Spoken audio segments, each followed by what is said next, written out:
México hasta Estados Unidos, al corresponsal del periódico La Opinión, un hombre al que respetamos, admiramos y con el que tenemos temas pendientes, el querido Jesús García, a quien saludo con mucho gusto y le doy la bienvenida sin censura. Jesús, un abrazo a la distancia.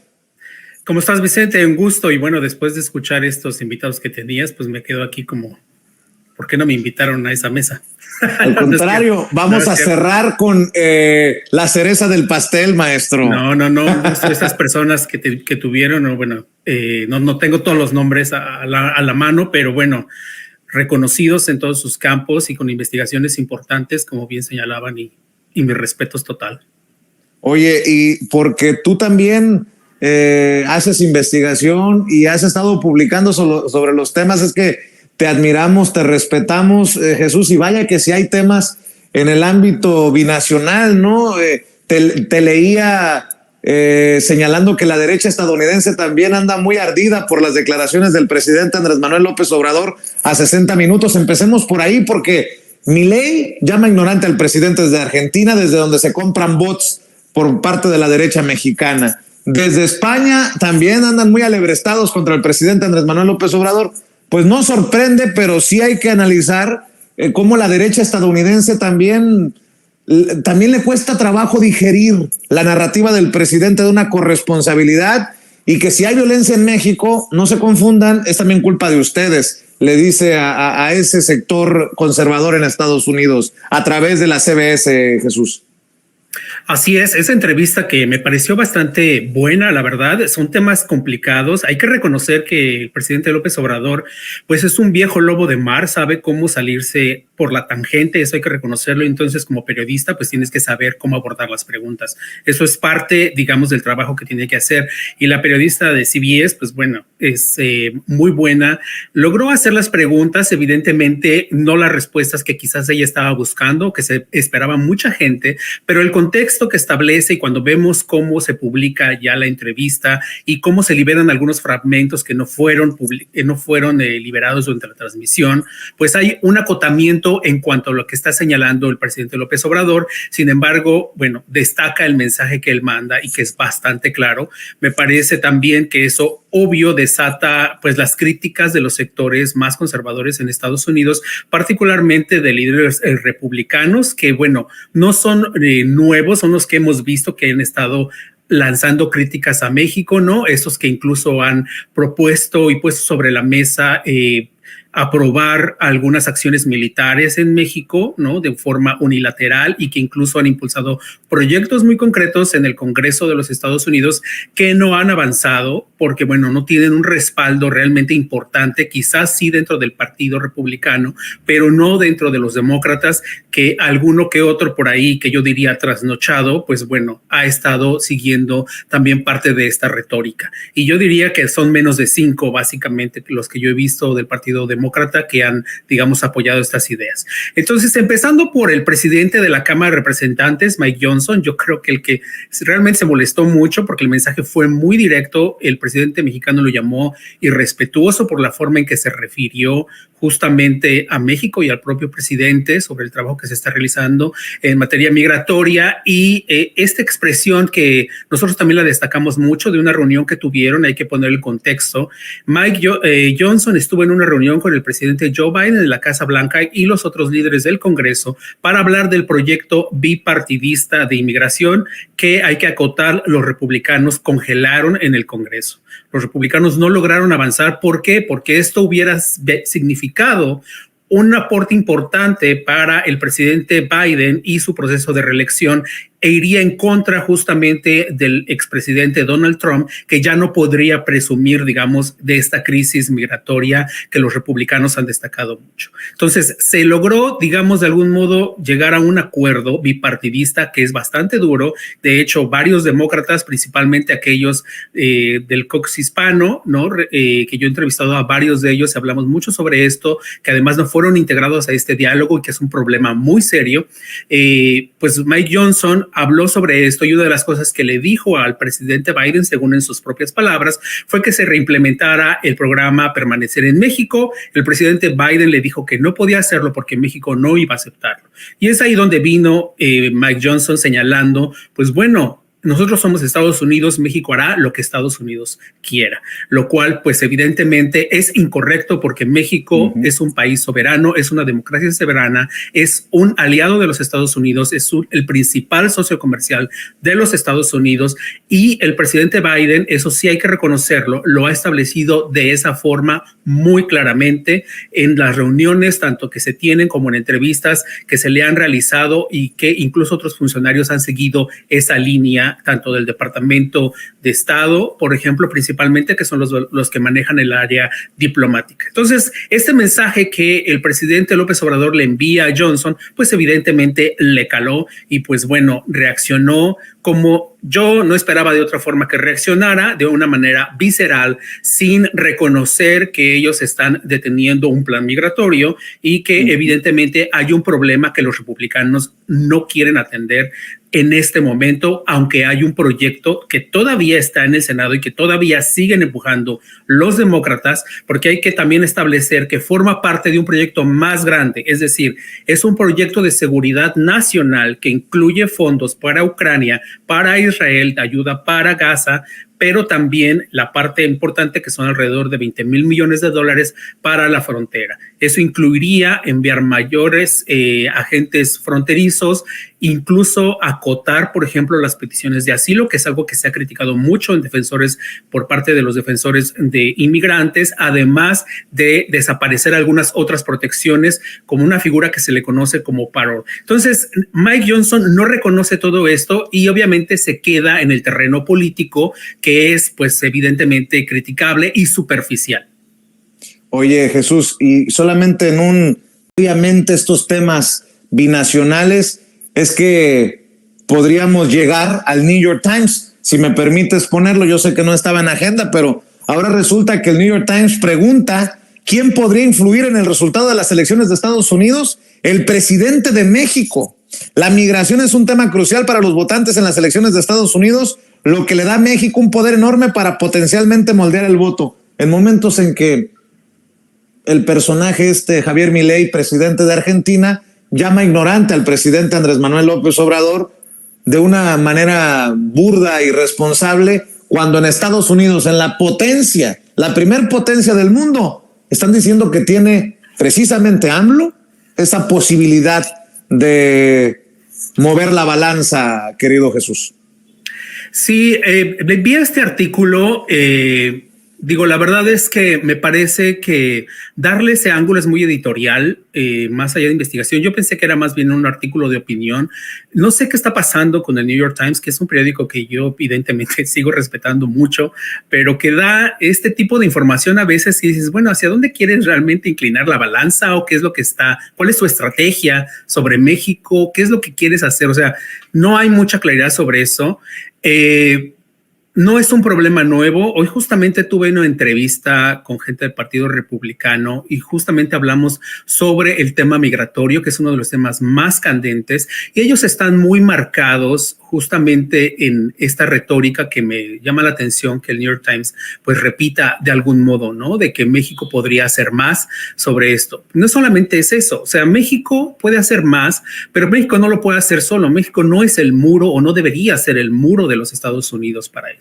Entonces, México debe defender sus políticas migratorias y ahí sí también tenemos que reconocer que falta también en México una política migratoria mucho más clara, no solamente en cuanto a contención de inmigrantes, sino también en cuanto ¿qué vas a hacer a futuro? Es decir, la inmigración ya no se va a detener porque estamos viendo que es un problema mundial y que va a seguir, digamos, esta dinámica de movilización de personas por diversas circunstancias, por problemas de cambio climático, por problemas de economía, por inseguridad, por problemas políticos, etcétera. Entonces, ¿qué es lo que vas a hacer? Ahorita, por ejemplo, hay un temor muy grande de lo que puede pasar con el tema de Haití, ¿no? Donde hay un conflicto intenso y donde se esperaría también inmigración. ya sea porque eso es muy interesante, la gente piensa que los haitianos solo se van por mar y llegan a Estados Unidos, donde ya hay una campaña muy grande justamente para retenerlos, pero no, o sea, viajan también a México y no viajan directamente a México, sino que viajan, por ejemplo, a Centro, Sudamérica y de ahí viajan a México. Entonces, la ruta que siguen son varias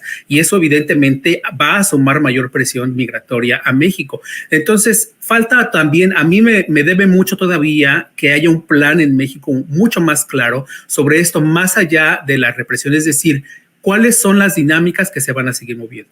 Me parece interesante que el presidente López Obrador haya puesto sobre la mesa, que no es nuevo, ya lo había dicho anteriormente, que Estados Unidos debería destinar $20,000 millones anualmente para contener la inmigración, para desarrollo económico. Después de eso, la vicepresidenta Kamala Harris anuncia que, bueno, se están logrando alrededor de 5,600 millones en inversiones.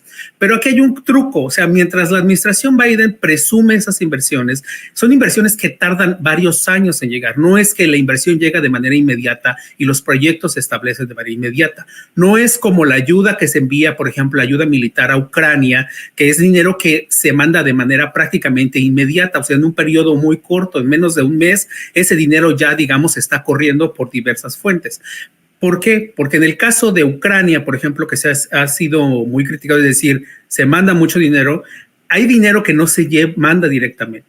Hay un proyecto de industria armamentista. Es dinero que se invierte en armas en Estados Unidos y son armas que se terminan enviando hacia Ucrania como parte del programa de seguridad para Ucrania y también de elementos del ejército.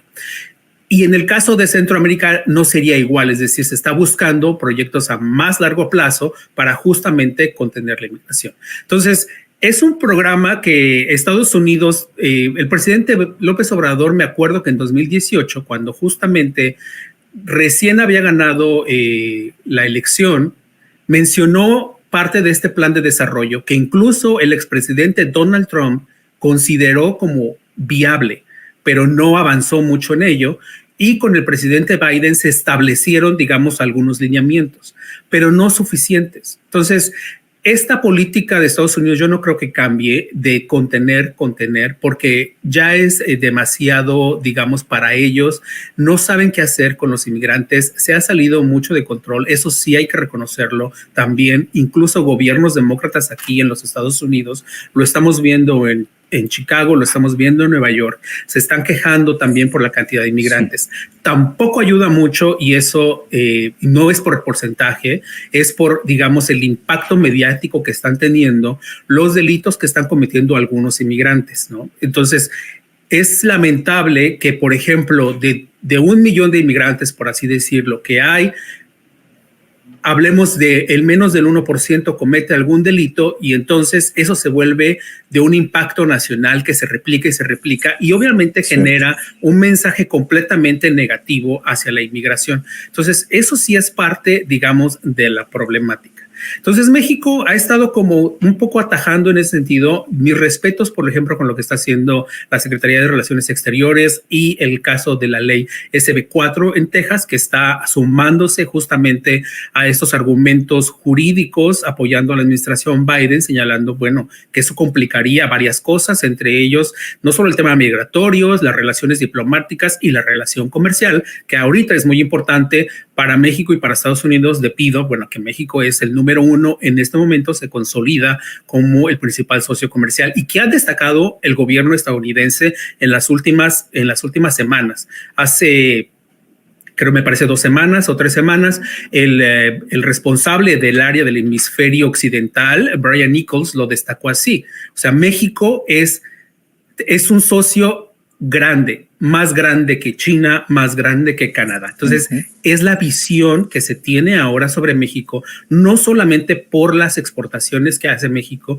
sino por los proyectos a futuro con nearshoring y todo este tipo, esto que va a traer. Entonces, la visión de Estados Unidos en esa parte es muy importante. Y no creo que cambie incluso con los republicanos, porque la economía, como lo sabemos, pues es un tema fundamental para Estados Unidos. Entonces, esto que señala el New York Times de decir que México inclinaría la balanza sobre inmigración, hay muchos expertos en inmigración con los que yo he trabajado, que cuando digo expertos son gente que dirige institutos en universidades estadounidenses enfocadas en inmigración, señalan, si bien va a ser un tema importante, no es el tema decisivo. Y con las encuestas que nosotros en la opinión estamos señalando, hemos destacado y que estamos preparando algo más, es cierto, o sea, la inmigración sí es un tema importante para los votantes, sobre todo para los votantes latinos, pero no es definitivo. La economía es el tema siempre por encima del tema migratorio. Oye, Jesús, y México más presente que nunca en las discusiones políticas y hasta judiciales en Estados Unidos. Hablabas de esta ley SB4 en Texas. El gobierno de México, a través de la Secretaría de Relaciones Exteriores, presenta un documento conocido como Amigo de la Corte. Se frena la entrada en vigor de esta ley discriminatoria, racista. También hay que hablar de la victoria del gobierno de México para buscar llevar al banquillo de los acusados a las productoras y comercializadoras de armas, que, por cierto, quedan nuevamente exhibidas por unos personajes que fueron arrestados en Texas con cientos de armas que enviarían a los cárteles de la droga en nuestro país. Así que México presente y creo que avanza inteligentemente también el interés mexicano en suelo estadounidense, salvo que tú opines otra cosa, Jesús. No, definitivamente una de las cosas que yo he destacado todo el tiempo en entrevistas que me han hecho en varios lados sobre el tema de narcotráfico, crimen organizado y tráfico de armas, he destacado la labor que ha hecho México, y no solamente decir porque yo creo que, porque ese es uno de los temas que pasa mucho con los opinadores. Yo creo que México ha logrado. No, o sea, hay hechos concretos. Lo estamos viendo en las demandas que presentó México, que están avanzando en cortes estadounidenses. Como bien señalas, en el caso de la corte en Arizona, se está permitiendo al gobierno mexicano demandar a estos distribuidores de armas. Esto está enfocado a distribuidores de armas, no a las productoras, porque la otra demanda es por las productoras. Esto es básicamente por aquellos que son distribuidores, los que venden las armas, justamente que podría, si México logra avanzar de manera positiva sobre esto, podría establecer una jurisprudencia importante incluso para otros estados, porque esto está enfocado, si bien es un tema nacional, a veces tratan de constreñir los temas en algunas entidades, pero esto realmente podría tener un impacto mucho mayor, lo cual es relevante. Y no solo eso, México también estableció este tema, lo puso sobre la mesa en las Naciones Unidas cuando estaba el embajador Juan Ramón de la Fuente como embajador de México, representante ante las Naciones Unidas, y él formó parte también de estos debates. Alejandro Celorio, que es el responsable jurídico de la Secretaría de Relaciones Exteriores, estuvo en varios y ha estado en varios eventos al respecto, y México ha logrado poner sobre la mesa la problemática que representa el tráfico de armas. Entonces, yo creo que ahí sí hay que reconocérselo completamente, y no solamente en las cortes. Después de que México ha empujado mucho, de manera muy clara, los acuerdos binacionales y el proyecto, digamos, para enfrentar el crimen organizado, ha permitido que Estados Unidos contemple como parte de los ejes fundamentales el luchar contra el tráfico de armas, justamente para reducir el poder de los cárteles en México. Y ha tomado acciones no tan fuertes, yo hubiera querido como ver más. Son investigaciones complicadas, pero hemos visto más que antes. O sea, hemos visto más acciones y más actos en contra de ciertos personajes que se han detenido en algunos estados. Ha habido casos en Florida, en California, en Arizona, y en otras entidades, principalmente en la zona sur de los Estados Unidos, donde se ha detenido a personas que han comprado armas que reconocen que iban directamente a cárteles mexicanos. Entonces, eso sí hay que asumirlo como parte de un éxito del gobierno del presidente López Obrador. Vamos a ver que ojalá se mantenga, porque pues este es solo el principio. Entonces, hay que ver los resultados de estos esfuerzos y a cambios y acciones que puedan continuar el Departamento de Justicia de los Estados Unidos en coordinación con México, ¿no? Oye, mi querido, ya que hablábamos de los medios de comunicación en Estados Unidos, siempre hay esta necesidad, si me permites la expresión, del gobierno de Estados Unidos de jugarla al policía del mundo, al promotor de los derechos humanos, al de la libertad de expresión. ¿Qué cobertura has visto del caso de Julian Assange, que por cierto obtiene una victoria parcial en su caso? Entre otras cosas, se pide que no se le sentencie a muerte si se quiere extraditar a Estados Unidos y otros temas.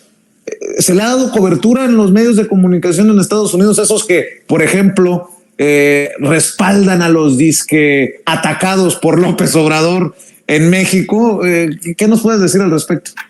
No, la cobertura sobre Julian Assange en Estados Unidos está muy acotada, es minimizada. Si vemos alguna nota por acá o por allá, algún reporte que realmente es mínimo, porque una de las cosas que tienen los medios estadounidenses es que siempre se alinean mucho también a la posición de los Estados Unidos sobre ciertas temáticas, y no va a ir en contra de criticar, por ejemplo, la acción que está buscando el Departamento de Justicia sobre este tema, y lo va a cuestionar directamente o lo va a desafiar de algún modo. Eso no lo vamos a ver. O sea, quien sea que esté esperando eso no lo va a ver nunca. Los medios estadounidenses no harán eso. Entonces, pues vamos a ver coberturas realmente minimizadas al respecto, no cuestionamientos al mismo nivel, pero sí, pues bueno, esta posición en otros países con casos contra periodistas o contra aquellos que están defendiendo la libertad de expresión. En el caso de Assange, pues es interesante. Yo creo que va a llegar se perfila como una decisión interesante para él, porque bueno, la corte en Inglaterra, pues bueno, toma decisión y hace 3 acotamientos que me parecen fundamentales y que ponen en muy mala posición a Estados Unidos, porque el principal es que se le salve la vida, es decir, la extradición sí corre el riesgo de que al llegar a una acusación a Estados Unidos se le pueda como acusar de algo en particular y eso lo lleve a que pudieran buscarse ser sentenciado a muerte, que es algo que ocurre en los Estados Unidos y que ha ocurrido principalmente con terroristas. En este momento no tenemos un caso como muy concreto, pero existe esa posibilidad. Es un caso importante para los Estados Unidos. Y por otro lado, se le está pidiendo también que respete su derecho a la primera enmienda. Una cosa que hay que reconocer, y eso sí es parte de lo que sí existe en Estados Unidos, es que sin importar si eres inmigrante, indocumentado o de dónde vienes, si tú estás en territorio estadounidense, hay un respeto a la libertad de expresión por parte de la Constitución y tú lo puedes defender como tal en las cortes. O sea, tienes esa posibilidad. Y entonces, si ellos logran ganar que Estados Unidos reconozca esa defensa por libertad de expresión, hay una mayor posibilidad jurídica para él. Entonces, eso es lo que también podría funcionar de algún modo. Y por otro lado, también el asegurar que, bueno, no sea torturado y no se afecte más su salud, a pesar que, bueno, ya está mucho en detrimento. Entonces, eso también es un beneficio. Hay también que recordar que el Departamento de Justicia estaba buscando un acuerdo con la defensa de Assange para poder aceptar cierta culpabilidad, porque lo que quieren es ganar, evidentemente, el caso en el Departamento de Justicia en Estados Unidos, buscar cierta culpabilidad y poder aceptar la extradición. Pero todavía no hay un acuerdo como tal, y yo creo que después de esta decisión de la Corte, bueno, podría avanzar en ese sentido. Que correr, pero a ver si te alcanza el tiempo para darnos información, comentarios, opiniones, reflexiones.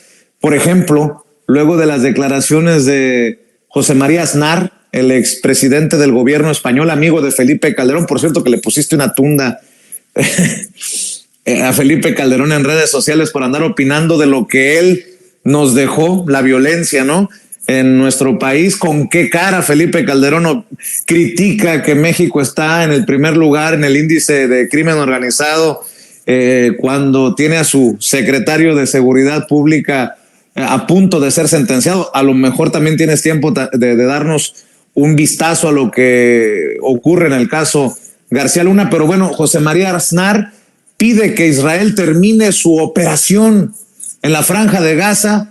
No sé qué eso signifique, si exterminar a todos los palestinos o qué tenga en su mente un personaje como José María Aznar, pero bueno, se dan momentos en que Estados Unidos toma la histórica decisión de abstenerse de no echar abajo la resolución de la ONU que pide un cese al fuego, que resulta histórico, Jesús, pero así las cosas en este tema también, que es doloroso, delicado y complejo. En el caso de Aznar, pues no me extraña sus posturas, porque sabemos el tipo de personaje que es, político, completamente extremo y pues de una ala conservadora, digo, recalcitrante, ¿no? No me extraña, pero obviamente el hecho de la forma en que lo hace, riéndose, es realmente ofensivo, porque no estás hablando de que fuiste, no sé, a comprar tortillas o no sé, estás hablando de un conflicto serio y que ha provocado la muerte de miles de personas, y minimizar justamente esto que se está todavía investigando, si es determinando si es un genocidio o no, en el marco, digamos, de la ley internacional humanitaria, pues no puedes tú, que siendo un expresidente, un exmandatario, hables de esa manera. Es irresponsable. A mí me molesta mucho ver ese tipo de cosas, y eso obviamente en Twitter yo lo hago muy en opinión. Esa es mi opinión, en el sentido de decir, pésimo hacer este tipo, pero no me espero menos de ese tipo de líderes. Lo que sí es interesante es ver cómo a Estados Unidos se le está complicando cada vez más defender a Israel. O sea, Estados Unidos, hay que reconocer algo, y eso es una cosa que tenemos que entender en México y en el mundo. Israel es el principal aliado y socio de los Estados Unidos en el Medio Oriente, y no lo va a dejar a un lado, o sea, no va a quitarle ese respaldo nunca. ¿Por qué? Porque representa, digamos, dentro de su estrategia internacional, hay una gran estrategia de seguridad que tiene Estados Unidos, que es incluso sobrepasa los partidos, sobrepasa los líderes de los partidos, que mantiene. Y Israel es un elemento clave en esa región. Entonces no lo va a dejar solo, nunca.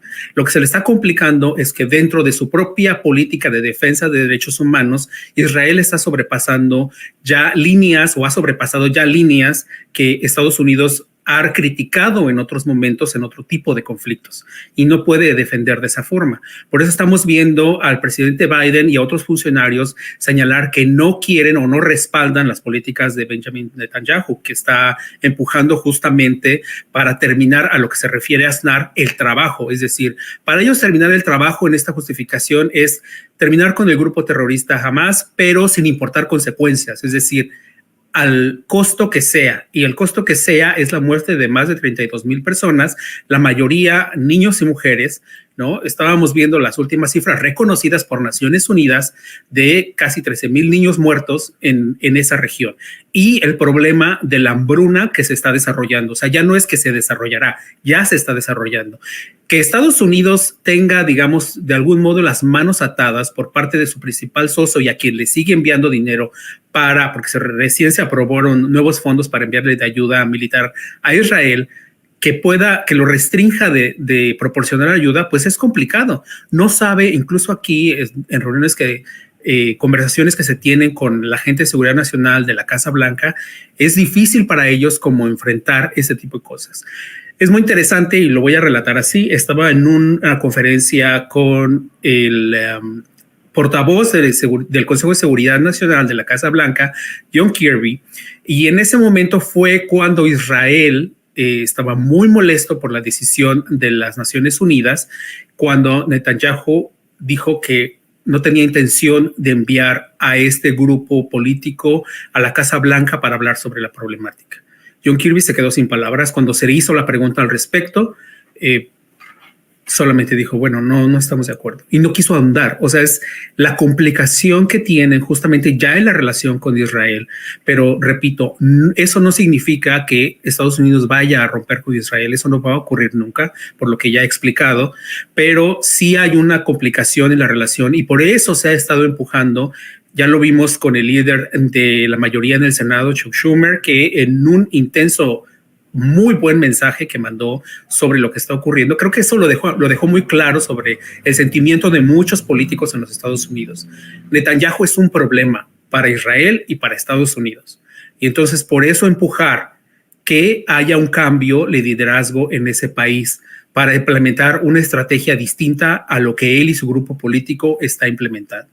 Entonces eso es importante ver en contexto. Yo creo que Estados Unidos ahora es más difícil para ellos ver lo que sigue. Vemos algunos otros congresistas como Alexandra Ocasio-Cortez que han sido más vocales para condenar lo que está ocurriendo y empujando justamente una postura más dura al respecto. Es difícil diplomáticamente, por lo que ya comenté anteriormente, pero bueno, sumarse y decir que está bien seguir matando civiles de esa forma indiscriminada, pues como lo hizo Aznar, pues me parece completamente irresponsable, ¿no? Así es, y estamos al pendiente de sentencia todavía para García Luna o ya cambiaron las cosas. No, te lo pregunto, nada más para cerrar, abusando de tu confianza, porque el que sigue, el periodista que ha seguido más de cerca precisamente el tema García Luna, eres tú. No, esto ya hubo la respuesta por parte de la defensa, hasta ahí se detiene. La defensa tuvo que responder una primera respuesta de esta moción, que yo la califico moción apelación, porque es una especie de apelación al proceso judicial que enfrenta García Luna en la corte aquí en Nueva York. Entonces, los fiscales responden con pruebas que además son bastante interesantes y luego la defensa vuelve a responder. Sin embargo, esta respuesta es bastante tibia, me parece, se centra mucho en el proceso y critica a los fiscales de no haber investigado más lo que ellos acusaban que debieron hacer. Los fiscales no necesariamente tendrían que haber investigado más, ellos con los elementos que tienen pueden responder, pero uno de los documentos más interesantes es justamente, que publiqué yo un artículo, es esta investigación que se revela que tiene Estados Unidos por varias décadas de corrupción en México y los nexos con crimen organizado. Esta operación que inició en 2022 y que, bueno, va a abarcar varios aspectos. No sabemos hasta dónde llegue, evidentemente, pero cuando se habla de décadas no estamos justamente desestimando estas afirmaciones de se investiga al presidente Andrés Manuel López Obrador. No, o sea, se están investigando décadas. O sea, ¿eso qué significa? Pues si estamos viendo la investigación de García Luna abarcó desde 2000, la original, a 2018, bueno, ahí tenemos una idea de lo que puede significar. ¿Qué sigue? Pues bueno, sigue que el juez puede tomar una decisión en firme, decir, ¿saben qué? Gracias a la defensa, esto lo puede utilizar en la Corte de Apelaciones del Segundo Circuito y donde pueden tomar una decisión al respecto, pero nos vamos a la sentencia para el 24 de junio, que ya está establecida esa fecha. 2, puede decidir que haya una audiencia adicional antes del 24 de junio para escuchar, digamos, los últimos argumentos de ambas partes y ahí mismo tomar una determinación que puede ir en los dos sentidos, o sea, en el sentido que yo he mencionado y el otro decir, no, sí me convenció la defensa, pues bueno, vamos a cambiar, se cancela el juicio y la decisión del jurado, lo cual es muy extraño que pueda ocurrir, es muy remoto, principalmente hemos visto las estadísticas, la cifra es muy baja, tiene que haberse demostrado algo realmente contundente, o sea, es decir, que el proceso estuvo realmente dañado, que hubo una conspiración irrefutable en contra de, en este caso, de García Luna, para que el juez pueda decidir, bueno, pues sí, o sea, es suficiente para ello. Y por otro lado, el juez Kogan es un personaje muy institucional que respeta mucho los procesos judiciales de Estados Unidos, particularmente aquellos que están hechos con un jurado. Eso es muy difícil por varias razones, porque eso evidentemente cuestionaría los procesos también con jurados y por otro lado, porque son muy costosos para Estados Unidos realizar procesos judiciales de este tipo. Entonces, pues estamos esperando esa decisión. Yo creo, mi perspectiva, y esta es mi opinión personal, yo creo que el juez va a terminar señalando a la defensa, que es muy interesante lo que ha expuesto, que puede utilizarlo en la Corte de Apelaciones, donde escucharán sus argumentos, pero la sentencia será pues la fecha que él ha determinado. Querido Jesús, agradezco mucho esta posibilidad que tenemos de servirle a nuestras audiencias, porque más allá de que se te respete a nivel personal, que se te admire, es la audiencia la que se beneficia de escuchar otras voces informadas también desde Estados Unidos. Y mi querido Jesús, si me permites, para cerrar, quiero que compartas con la audiencia la información de dónde te leen, dónde te buscan, en dónde apoyan el periodismo que practican. Y por cierto, saludos a todos los colegas, compañeros que también respeto y admiro ahí en La Opinión, Jesús. Sí, muchas gracias. Un trabajo de equipo muy importante, laopinión.com. Muchas gracias por leernos. Me pueden seguir en la plataforma X, antes Twitter, que todos seguimos llamando Twitter siempre. Jesús Gar, @JesúsGar, ahí me pueden seguir. No, Vicente, a ustedes muchísimas gracias. Cuando puedo y estar con ustedes, es un gusto de verdad hablar de estas temáticas, pero que yo creo que son muy importantes que la gente sepa qué está ocurriendo en varios aspectos que tienen que ver con la relación binacional y algunas cosas que a veces las vemos de lejos, pero que sí terminan teniendo un impacto importante con México. Fíjate que para la próxima que nos acompañes te voy a proponer un tema porque hay analistas en México que se han sacado de la manga en su odio contra López Obrador que hasta nos afecta el tipo de cambio como está el peso frente al dólar. Algún día me dirás cuál es la visión desde Estados Unidos sobre este superpeso y esta diferente tal vez opinión desde Estados Unidos. Te la propongo para la próxima que tengas tiempito de acompañarnos, mi querido Jesús. Vale. Cuídate mucho. Bueno, gracias. Jesús García, corresponsal del periódico La Opinión, uno de los hombres más informados de estos juicios como el Chapo Guzmán o contra Genaro García Luna. Usted sabe, se lo hemos demostrado, no solamente se lo decimos, que lo admiramos y lo respetamos y ojalá que usted aprecie estas conversaciones